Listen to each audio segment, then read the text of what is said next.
quelles conditions minimales et comment pouvons-nous précisément réaliser deux choses. Donc, la première, c'est notre ascension céleste Oui, à l'image de celle du prophète Mohammed, que la paix et le salut de Dieu soit sur lui et sur sa sainte famille. Et la deuxième, comme il nous l'a recommandé, mourir avant de mourir. oui, d'accord. Ça, Voilà. je vous explique, d'accord. L'ascension céleste et mourir avant de mourir. L'ascension céleste, l'ascension dans le même sens que l'ascension du prophète pour un homme, ça, c'est pas possible parce que c'est un privilège, une vertu, ou on peut dire une particularité pour la personne du prophète Mohammed sallallahu alayhi wa sallam, ni à personne d'autre. Vous Parce que permettez c'est, juste, oui, euh, dans ce cas, je me demande pourquoi il nous enseigne, il nous dit que la prière est, je crois, hein, comment on dit, oui, c'est ce que je vais expliquer. l'ascension du croyant. Oui, c'est Voilà. ce que je vais expliquer. J'ai dit l'ascension de la même méthode que le prophète Mohammed sallallahu alayhi wa sallam a réalisé, ça c'est pas possible pour euh, quiconque, en fait, pour n'importe quelle personne. Parce que cette ascension était une ascension particulière. Ils sont arrivés à une étape où l'ange Gabriel a dit je ne peux plus poursuivre ce chemin ou cette ascension. C'est toi seul qui dois continuer. Même l'ange Gabriel, même un ange, l'ange le plus connu, n'a pas eu l'autorisation de continuer, de poursuivre, d'accompagner le prophète. Ce type d'ascension, ça, c'était particulière au prophète Mohammed sallallahu alayhi wa sallam. Euh, Soit on utilise le nom de la première lumière, de la première raison, ou voilà, avec de différentes expressions, on peut attribuer à notre prophète bien-aimé, le prophète Mohammed sallallahu alayhi wa sallam. Mais d'autres termes, il y a un autre terme, c'est l'ascension en général. On peut dire que chaque personne peut avoir une sorte de l'ascension. C'est pour ça que le prophète Mohammed sallallahu alayhi wa sallam a dit Mi'raj al-mu'min, l'ascension du croyant. C'était pas la même chose que l'ascension du prophète. Bien sûr, chacun, on peut dire, c'est relatif chacun en fonction de ses capacités pour peut profiter de l'ascension. L'ascension, c'est quoi? C'est le détachement du matériel, du monde matériel, et d'essayer de s'élever tout en s'élevant avec son âme. Parce que c'est notre corps qui nous attache, nos émotions qui nous attachent à ce bas monde. Et là, nous passons une épreuve. Plus nous essayons de nous détacher. Je ne dis pas de nous éloigner, mais je dis de nous détacher. Parce que on peut être très proche du monde matériel, mais on peut en même temps ne pas nous détacher.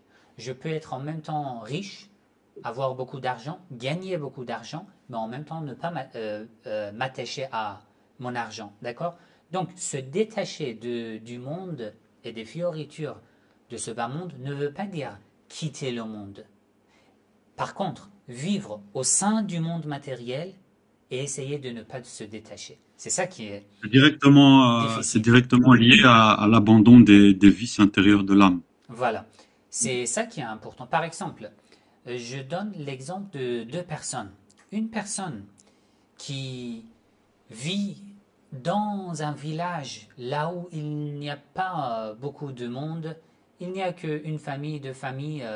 Après, il n'a pas assez de moyens pour, par exemple, il n'a pas l'accès aux nourritures qui sont illicites. Il n'a pas des occasions de commettre des péchés, alors que dans une ville, nous avons accès à beaucoup de choses. Bon, il est dans une montagne, dans un village, et il dit que bon, alors moi, j'ai évité de commettre des péchés. D'accord. Et une autre personne qui vit dans une ville, une grande ville, qui a accès à tout, pour commettre des péchés. Mais cette personne aussi évite. Quelle est la différence entre ces deux? La deuxième avait beaucoup de possibilités de faire, mais il ne l'a pas fait. Bien sûr, l'épreuve que cette deuxième personne a passée était plus difficile. Et bien sûr, sa récompense aussi, et son effet aussi, son ascension aussi sera plus immense, incomparable avec la première personne. Dans le monde de la spiritualité, c'est ça, l'ascension, la prière est l'ascension du croyant. Ça veut dire la prière est censée d'être l'ascension du croyant. Ça veut dire la vraie prière. La prière qui tanha anil fahsha'i wal munkar, la prière qui nous empêche de commettre de péchés, de commettre des choses blâmables, la prière qui nous empêche d'avoir de mauvais comportements, qui nous éloigne du mal, de l'injustice. Une telle prière est mi'raj al-mu'min, l'ascension. Une telle prière m'élève dans la spiritualité. Alors, j'aurai l'expérience de l'ascension jusqu'à quel degré? Cela dépend. Au nombre des personnes qui vivent dans le monde, nous avons de différentes sortes de l'ascension. Chacun a on peut dire, une potentiel ou compétence peut s'élever. C'est ça, l'ascension du croyant. D'accord? Et ceci ne veut pas dire que dès que je vois un hadith comme As-salatu mi'raj al-mu'min, nous avons d'autres expressions aussi dans les hadiths, mais ceci ne veut pas dire que dès que j'ai accompli en fait une prière, ça marche, c'est bon, j'ai eu l'ascension. Vous voyez? Alors, c'est ça que j'explique de temps en temps dans mes vidéos. Et on me dit, mais tu es en train de dénigrer ou dévaloriser la prière. Je dis non, par contre, je suis en train de dévaloriser la prière que j'effectue moi-même. Oui, bien sûr, parce que dès que j'accomplis la prière, je n'arrive pas à me contrôler, à maintenir ma langue, la colère. Je n'arrive pas à me reconstruire la morale, la conduite. C'est pas la vraie prière. Oui, une vraie prière, c'est mon ascension. Et si j'effectue cette prière, je gagne une lumière parce que j'ai eu l'ascension. Si je garde cette lumière en évitant de commettre des erreurs ou des péchés, à partir de là, plus j'effectue des prières de ce type-là, plus je m'élève. Ceci veut dire que l'ascension peut être un voyage continu au cours de ma vie jusqu'à la mort, mais avec des conditions que je viens de mentionner. D'accord? C'est ça. Merci. Ensuite, donc pour le fait de... Oui, la mort avant de mourir. La signification de la mort avant de mourir, c'est identique à celle de interrogez-vous avant d'être interrogé au jour du jugement dernier. D'accord? La mort avant de mourir, lorsque je meurs, qu'est-ce qui m'arrive?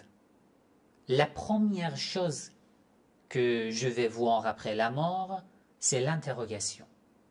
Alors, je dois mourir avant de mourir. Cela veut dire que je dois m'interroger avant d'être interrogé. Cela veut dire que je dois me préparer avant de voir un moment où c'est trop tard. C'est ça la signification. Donc ici, ça n'a rien à voir avec la mort mystique. La mort mystique, dans quel sens? Il y a une expression de la mort mystique où un gnostique, par exemple, a une capacité de se libérer de l'âme, d'accord? Se libérer son corps de l'âme et d'avoir une expérience de la mort. Ça aussi, c'est une expérience personnelle. Ça peut arriver, ça peut se réaliser, mais ça, c'est pas l'objectif. C'est pas l'objectif et c'est pas le but. Si un gnostique a eu une telle expérience, déjà, on ne sait pas exactement c'était quelle sorte de la mort. Bon, le sommeil aussi, lorsque je dors la nuit, Ça aussi, c'est une sorte de la mort, d'après les sources. Alors, on ne sait pas exactement c'était quel degré de la mort que cette personne a eu. Ça, on ne sait pas. Ensuite, c'était une expérience personnelle à cette personne. Ceci ne peut pas avoir de l'effet ou d'impact sur d'autres personnes. Mais ce que l'islam nous a demandé, c'est la pratique. La pratique sans attendre quelque chose ou quelque chose comme échange à la fin de ce chemin. Ceci veut dire que si tu fais ces actes, à la fin, Allah te donne un cadeau, c'est quoi? C'est la mort, par exemple, mystique.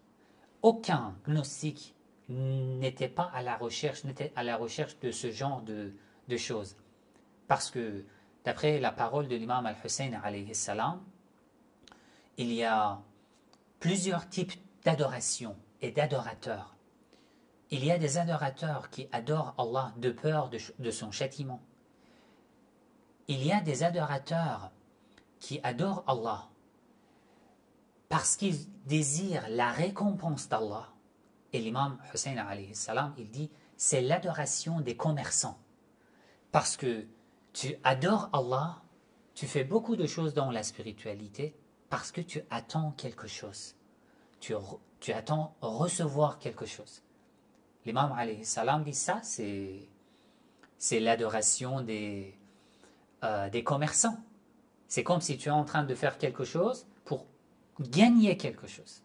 Et ensuite, il dit, il y a des adorateurs qui adorent Allah juste pour avoir sa satisfaction. Parce qu'ils aiment, ils adorent être au service d'Allah.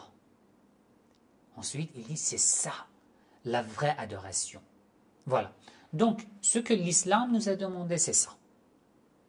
De se concentrer sur notre responsabilité. Ensuite, s'ils nous ont donné quelque chose, tant mieux. S'ils n'ont rien donné, nous avons fait notre responsabilité. Il y avait des gnostiques qui n'avaient aucune expérience gnostique jusqu'à la fin de leur vie, jusqu'au dernier jour de leur vie. Je peux donner leur nom, par exemple, les élèves de Sayyid Qadi Tabatabai, le professeur de Al-Allama Tabatabai, qui est un grand gnostique. C'est Ali Qadi. Il dit, les élèves lui demandent, parlez-nous de vos expériences gnostiques. Vous avez éduqué pas mal déjà de gnostiques, mais vous n'avez jamais parlé de vos expériences. Lui, il dit que non, j'ai eu rien. Parce que c'est pas le but, c'est pas l'objectif. L'objectif, c'est d'être au service d'Allah et de se contenter d'avoir sa satisfaction. Après, si j'ai eu une expérience, je vais en profiter. Si je n'ai pas eu, au jour du jugement dernier, je vais en profiter. C'est clair? Merci beaucoup, Sayyid. Barakallahu fikoum. Et félicitations pour votre nouvelle chaîne L'Émanation. Merci. L'Émanation, oui. Alors, les participants au live sur YouTube, sur Telegram, je viens de créer cette chaîne, L'Émanation, dans laquelle je publie les vidéos dans la philosophie et la gnose, petit à petit. Chaque semaine, une vidéo, Inch'Allah. La première vidéo a été déjà publiée aujourd'hui, ce matin. Et si cela vous intéresse, la philosophie et la gnose, ce que je vous demande, c'est de vous abonner à la chaîne et de visionner les vidéos entièrement. Ça, c'est un grand soutien, si ce genre de contenu vous intéresse.